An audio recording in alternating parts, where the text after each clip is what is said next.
What's up, Pickleheads? Back again another week. These are the first three things that you should learn in order to become a good pickleball player. Stick around for the last one because it might not be what you think.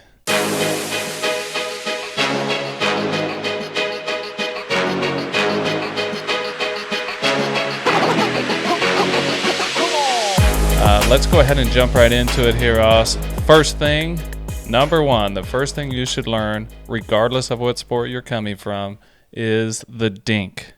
Oz, will you tell us a little bit about the dink and why it's important to pickleball?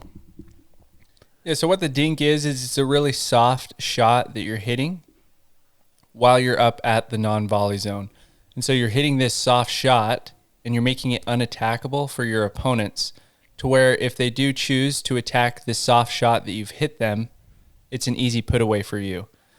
So it's not, the dink is something that you don't get in other sports. It's not a typical stroke that you would get in something like tennis or padel or any other racket sports, because other racket sports don't have that non-volley zone, a place where you can't go in and volley out of the air. Right. So since there's that gap, there's a 7-foot gap between you and the net that you cannot go into and hit a volley out of the air.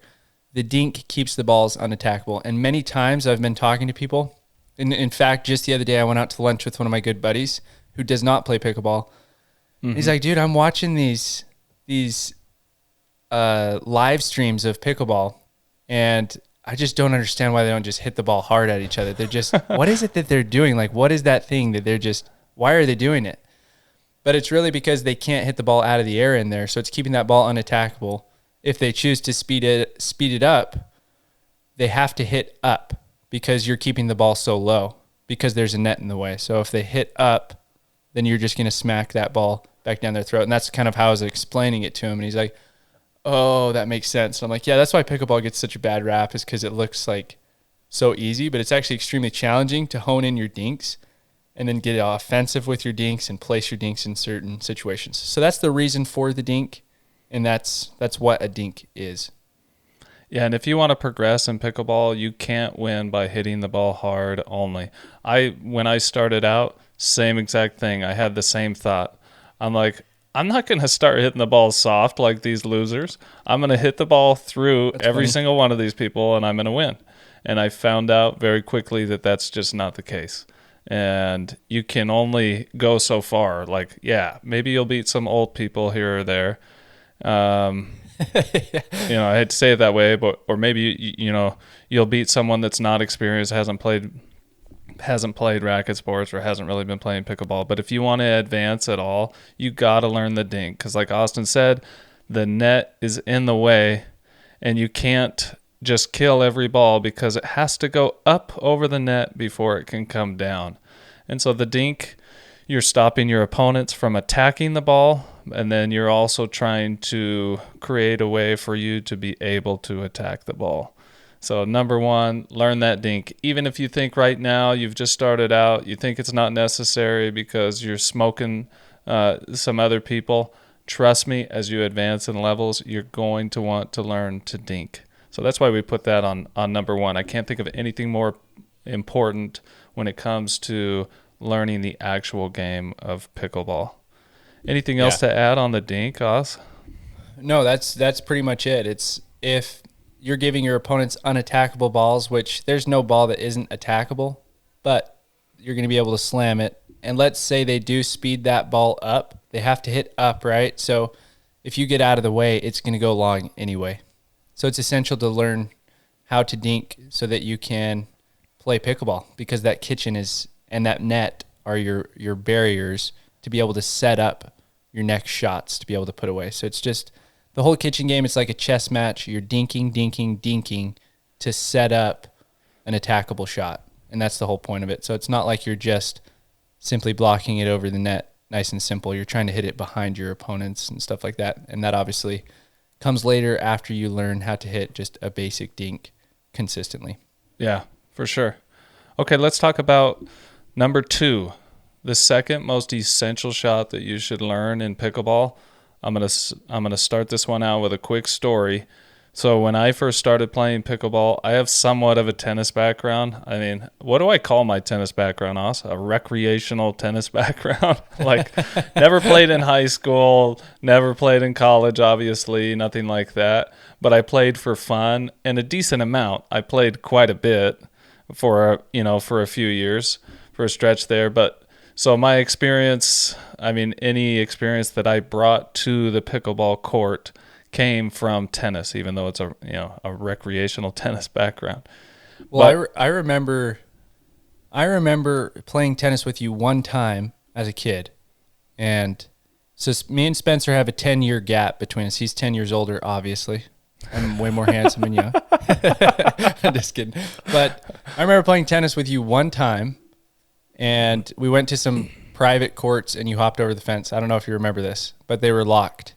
It might not have been private courts. Either way, they were locked. You hopped over the fence, and then you unlocked it from the inside, and we all played I've together. done that plenty of times, but yeah, go ahead. Okay, I guess he's done it plenty of times. But yeah, I remember. That was my only experience ever seeing you pick up a racket growing up. So when he says recreationally, it was, from what I remember, it wasn't very often. Yeah, right? It wasn't much for sure.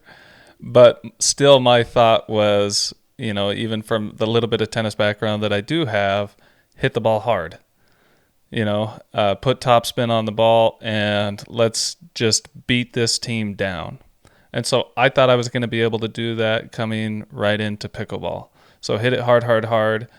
Playing against lower level people, lots of them were hitting the ball instead of just letting it go out, because so many of my drives were obviously going to go out. Right. And I did not understand why shot number 2 was needed.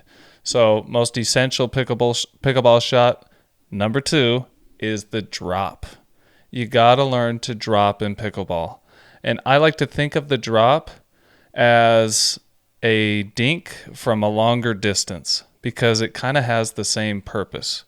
The purpose of the drop is to hit the ball softer or harder if you can, more difficult shot, so that it drops just over the net into the non-volley zone. Because as Austin explained with the dink, you cannot hit the ball out of the air if you're standing in the non-volley zone. So it, again, stops your opponent from being able to attack the ball out of the air, or making it at least much more difficult for them to do so. So I don't know if you remember this, Oz. I came and played with you for the first time in St. George. Now we're, pickleball. Still thinking, I'd played a couple times with my friends thinking, okay, I'm just going to drive. We ended up playing with some people that had obviously played for a little while and got destroyed. And then there was a guy there, don't know his name or anything like that. I happened to be sitting down to take a drink, and he was like, you should learn to drop. And I didn't even know what the drop was. Obviously, I had seen dinking, and I thought I was better than dinking, but I didn't even know what the drop was. And so he started to explain to me what the drop was and why I should do it. And so I'm like, well, I just got beat really bad. Maybe I'll learn what this shot is. So I started practicing it. You can't advance past a certain level without learning the drop and learning to be able to drop consistently.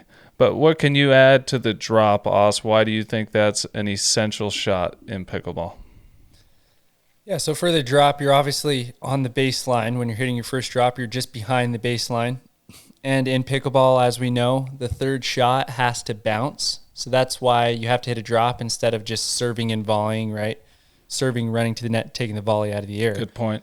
So you're on the baseline. That ball has to bounce. Otherwise, we wouldn't see much dropping at all, because people could just run to the net, and it would just be a volley game, and it would turn into something like, I wouldn't say tennis exactly, but definitely padel. Yeah. And it's not padel in any way, because we have the dink and the drop. So with the drop, what we're focusing on doing is keeping that ball in the kitchen and unattackable, like Spencer was saying. And that way we can make it up to the non-volley zone line. Our whole goal is to make it up to the non-volley zone line.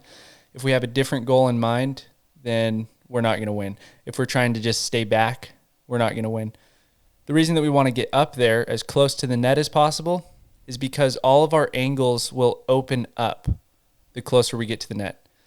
You think about it this way, if you just look at my hands, for those of you that are watching, as I'm on the baseline, my hands are close together. So in other words, I'm clasping my hands together.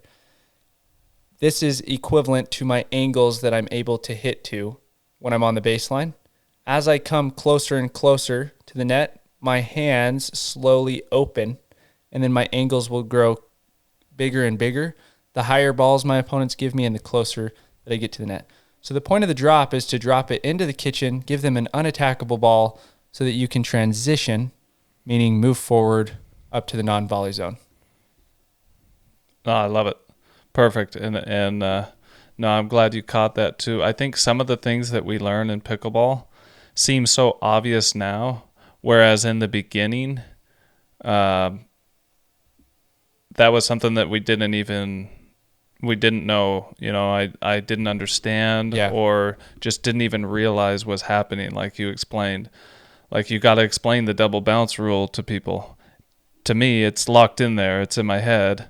But yeah, the reason, like you mentioned, that we drop is to make our way to the net. We have a much better, with angles and really everything else, you have a much better chance of winning the point if you can work your way forward. Whereas with tennis or maybe some other sports, the strategy might be to stay back and, hit passing shots until you win the point. So definitely very different sports. It's not mini tennis. It's not padel. Learn the drop. There's different forms of the drop. We've gone over those before in the podcast, and we can go over them again in a future date. But we do want to talk about these essential shots. So if you're just starting out playing pickleball, or maybe you're an intermediate player, don't forget how essential these first 3 shots are. So first is the dink. Second is the drop.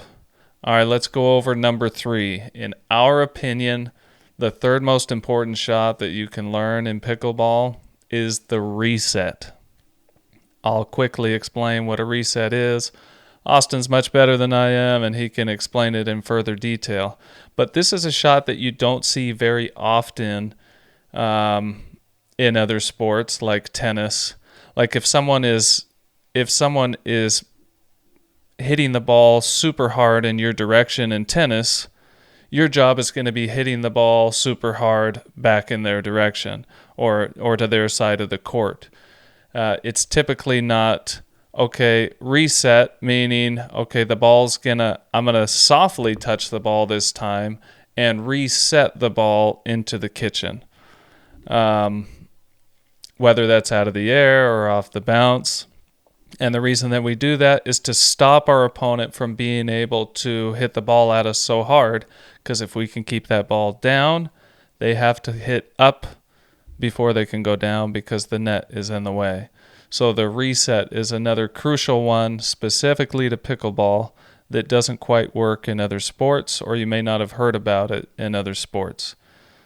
Os, why do you reset, and why do you think it's important? Yeah, so reset, really, it could happen at mid-court, and it happens a lot of the time when you're standing on the non-volley zone, where someone will hit a low ball, and I reset anytime someone hits a ball below my waist, or at least I try to. And obviously nobody's perfect, so you're going to make mistakes and pop-up balls and speed-up balls that are lower than your waist all the time, right? Mm-hmm. But the more that you practice, the better that you'll become at not doing that and resetting. And the thing that I like to think about that helps me the most is I'm going to cut anything that's below my waist, meaning I'm hitting underspin with anything that's below my waist. Anything above my waist, I'm going to hit topspin. I'm going to hit over the ball. That instantly helps me to reset without even having to think about it. As soon as the ball is below my waist, I'm cutting it, and I'm trying to hit it into the kitchen and make it unattackable. And the only way that they got it to my waist is if my partner popped the ball up, or I popped the ball up slightly high so that they could hit down on it. So, in fact, I remember when I first started playing pickleball, the hardest thing for me, the last thing that I learned was the reset. Yeah. And I know that I drove all my partners nuts because I was fortunate enough that within the first couple of months of playing, I got invited to play with the 5-0s, you know. Everybody aspires to play with the 5-0s. Yeah. But I was fortunate enough to be invited, and I played with them, and they were very, very patient, because I don't know if I would give the same, obviously I'd be nice, but I'm saying like same treatment as in I don't know if I would invite me out again Yeah. if I couldn't reset. And so learning how to reset makes it so that you guys can, the point's longer, which is obviously a lot more fun, but also it makes it so that you can get back into the point, start the point over, and hopefully get them to pop a ball up that you can slam down their throat, and hopefully they don't know how to reset. Right. And yesterday I played with a new girl. She played for D1 tennis, super, super good tennis player, but she just barely started playing pickleball. Mm-hmm. She has everything power-wise, swinging through it, but anytime something came low, she would still swing hard, and then it'd pop up the ball, next shot was put away, or she'd hit it in the net just because it was such an unattackable ball. Right. But she did not reset once because she hasn't learned what the reset is. Once she learns how to do that, she's going to literally hop up 2 levels. As simple as that. Just because she already has that tennis background, she plays so well. Sure. But it was just multiple times yesterday where ball's unattackable and she speeds it up. And I'm like, yeah, I remember exactly when I did that. But as time goes on, she'll learn how to reset, and then she's going to be an absolute tank. So kind of a funny thing. Anything else to add for the reset? You have any funny experiences with learning how to reset? Sure. I mean, just the reason that we don't attack a ball that's below our waist is because if we do attack it, that ball, again, it has to come up before it comes down. Whereas anything above our waist, if we put topspin on it, like you said, that ball will most likely go even, over the net, or in a downward trajectory over the net. And then you have the advantage if you can hit the ball down. Whereas if I just hit a reset, that ball is going to go an upward trajectory, but it's going to stop just past the net. And so that's going to force them to let the ball bounce or hit the ball from a very low position, causing them to pop the ball up. And so they call it a reset because now you just reset the point. They had the advantage. They were going to win that point, but because you reset that ball, now they're at a disadvantage, or you've brought it back to an even playing field like, hey, let's start this point over. I can't think of many sports where you're able to, while you're in the middle of a point, change, what word am I looking for, Ost? Be able to change. The speed from fire to ice. Yeah. I think.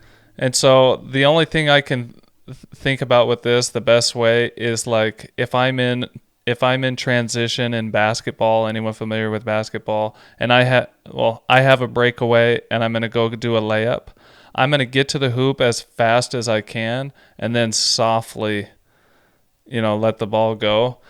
I think that applies to all 3 of these shots.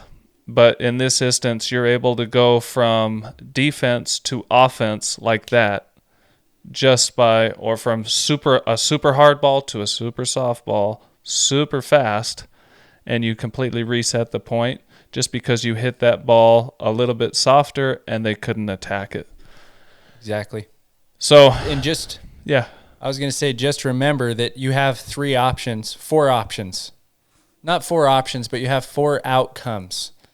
So if you choose to speed up a ball that's below your waist, it's either going to go in the net, it's going to go long or wide, or it's going to go exactly to the strike zone of your opponent, and they're going to hit it. If you're lucky, the 4th is going to be that they hit it and it's going out and they miss, which doesn't happen very often. At the lower levels, it does happen quite a bit where they save you. But it's like those are your 4 outcomes if you speed up that ball. But like Spencer's saying, it's really hard to go from fire to then ice, relaxed, and then back to fire. And that's what makes pickleball so intriguing to me and so fun, is the fact that it's 90% your mind having to decipher based off of the shot that they give you what decision you're going to make. And you have to make it really quick because you're only 14 feet across from your opponent, 14 feet away from your opponent.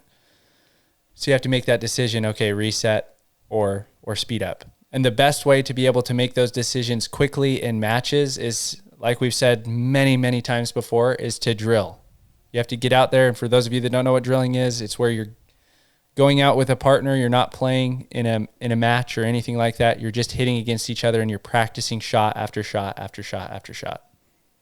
Yep, absolutely. That's what I was going to say next. You nailed it. Go out and drill these 3 things. I mean, these are the 3 most essential shots in pickleball.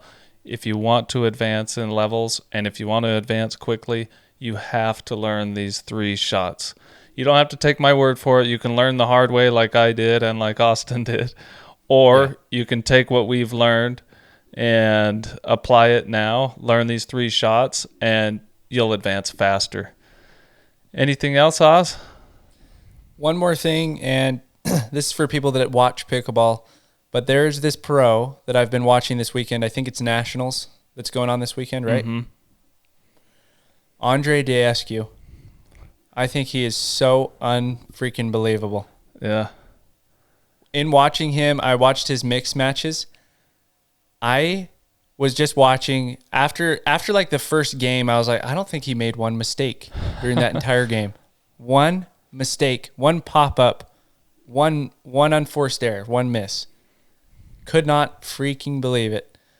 And then, so I get into the second game and I'm like, okay, let's test this theory. Doesn't make a mistake.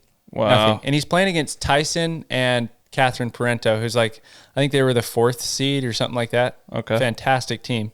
Right. He's playing with Susanna Barr. Doesn't make a mistake. I think they played 4 total games, maybe even 5 total games. I think it was 5. For some reason, it's 3 out of 5 on some of them. Yeah. They ended up losing.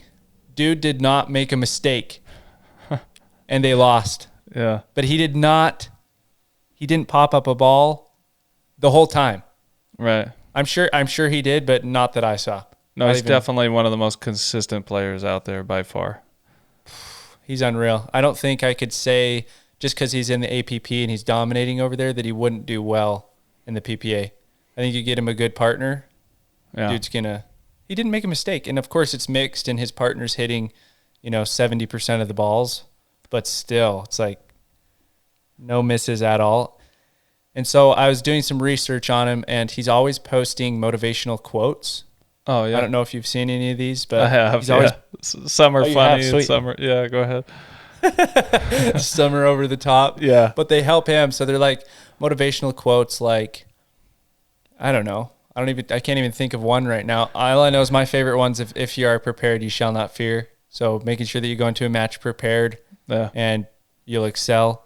But it's quotes like that all the time, and then they get really corny every once in a while. Right. But they help him with his mental game as he's playing pickleball so that his mental game is fully there, that he's not, stressing out about the score or anything like that, and he can overcome any barriers that are in his way. But also, this dude trains like crazy. He's getting out there and he's drilling these shots over and over and over and over and over again. And that's why he played that entire match absolutely flawless. So I just thought it was really cool. Yeah, so there's your fourth and bonus tip for today. Consistency, and consistency comes from mental preparedness and it comes from physical preparedness, meaning he's out there consistently putting in the work. Get out there and put in the work. Focus on these 3 shots first and just watch your game soar. But we Straight up appreciate everybody tuning in this week. We hope you enjoyed it. Go ahead and leave us a comment if you have any questions. We still got Picklehead hats available. Go ahead and place the order for that. And we will see you next week, Pickleheads. peace.